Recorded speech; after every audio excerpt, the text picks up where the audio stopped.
नमस्कार, Deepak Tiwari Azamgarh YouTube channel पर आप सभी का बहुत बहुत स्वागत है। आइए आज हम समझते हैं ज्योग्राफी के बारे में।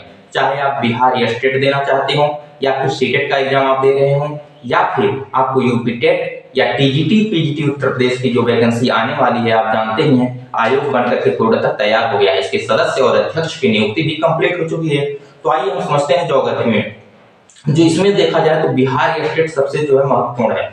आइए देखते हैं जी, आपको ज्योग्राफी पढ़ना है दोस्तों, तो सबसे पहले क्या करेंगे। देखिए, ज्योग्राफी यदि पढ़ना है तो सबसे पहले आप जो है ज्योग्राफी को समझिए।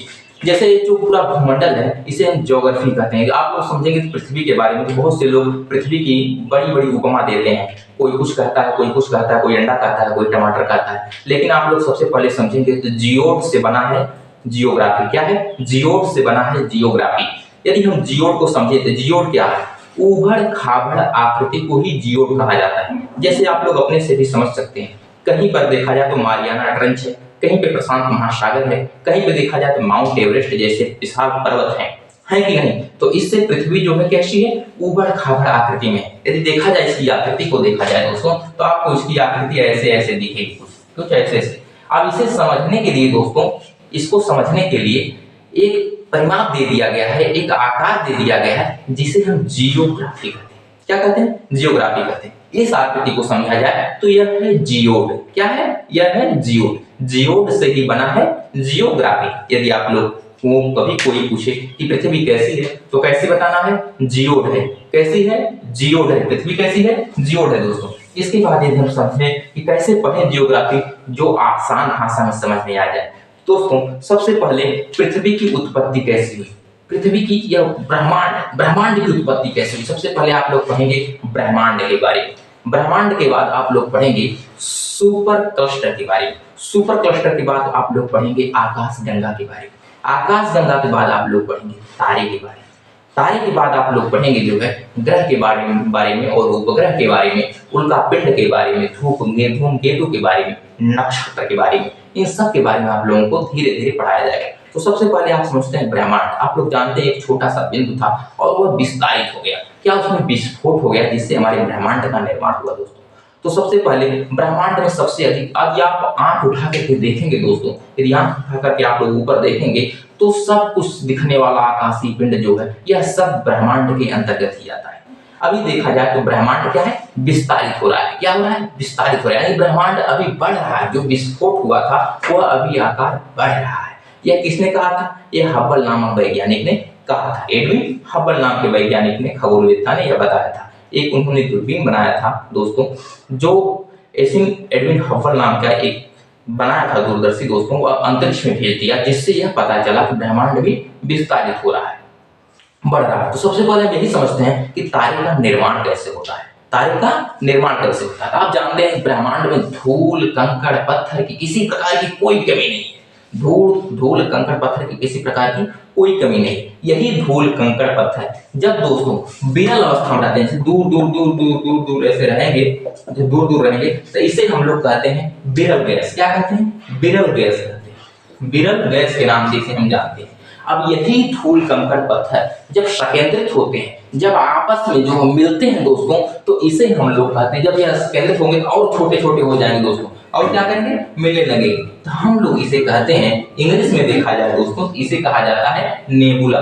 क्या कहा जाता है? नेबुला कहा जाता है। एग्जाम में दोस्तों नेबुला से क्वेश्चन पूछ सकता है।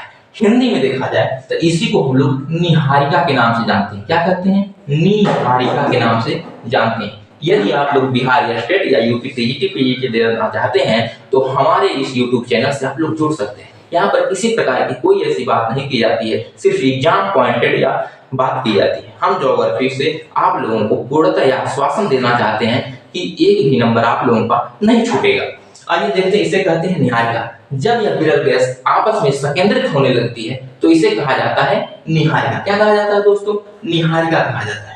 और जब यही आपस में संकेंद्रित होकर के एकदम एकजुट हो जाती हैं दोस्तों, तो इसमें आग पकड़ लेती है। आप लोग जानते होंगे ठंडियों के समय में जब आपस में आप लोग एक साथ बैठ के सोते होते हैं, बैठते उठते हैं, तो वहां पर क्या होती है? गर्मी लगती है ना। इसी प्रकार जब धूल कंकड़ पत्थर आपस में संकेंद्रित हो जाते हैं, एकजुट हो जाते हैं दोस्तों, तो इसमें गर्मी उत्पन्न हो जाती है, जिससे इसमें हीट यानी ऊर्जा जनरेशन जो है शुरू हो जाती है दोस्तों, तो इसमें आग पकड़ लेती है। जब दोस्तों इसमें आग पकड़ लेती है तब यह बन जाता है तारा। क्या बन जाता है?